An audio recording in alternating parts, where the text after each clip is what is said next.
ভয়ঙ্কর বাড়ির সত্য ঘটনা পার্ট 2। যারা আগের পার্টটি দেখেন নাই তারা আমাদের চ্যানেল থেকে দেখে আসবেন। তো শুরু করছি আজকের ভিডিও। তার আগে যারা এখন আমাদের চ্যানেলটিকে সাবস্ক্রাইব করেননি, চ্যানেলটিকে সাবস্ক্রাইব করে দিয়ে পাশে থাকবেন আর ভিডিওটি শেষ পর্যন্ত দেখবেন।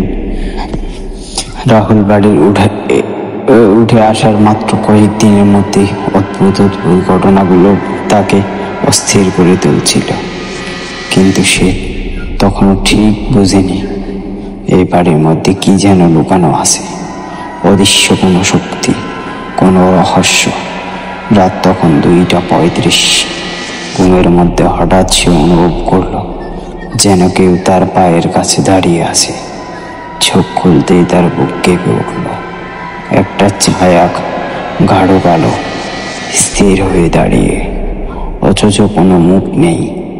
রাহুল চিৎকার করতে চাইল, কিন্তু গলা একটা শব্দ বের হলো না। শরীরটা যেন কেউ পাথরের মতো চেপে ধরেছে। কিছু সময় পর সে জোর করে উঠে বসে।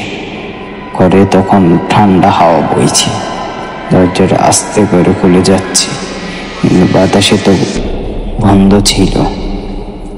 পরের দিন রাহুল সিদ্ধান্ত নেয় গ্রামের মসজিদে ইমাম সাহেবের সাথে দেখা করবে। ইমাম সাহেব সব কথা শুনে বললেন, এই বাড়িতে 20 বছর আগে এক ভয়ঙ্কর আগুন লাগে।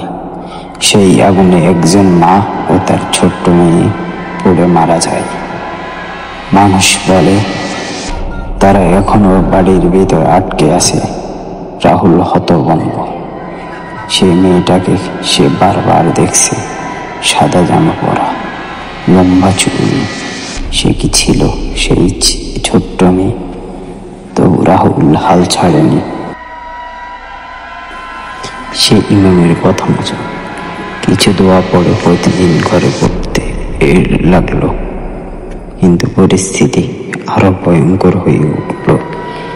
এক রাতে সে দেখল আয়নার ভিতরে তার নিজের প্রতিবিম্ব নেই, বরং এখানে সেই মেয়েটির মুখ। সে হাসছে, কিন্তু চোখ ভয়ঙ্কর এক ঘৃণা। পরবর্তী পার্ট দেখতে চোখ রাখুন আমাদের এই চ্যানেলে।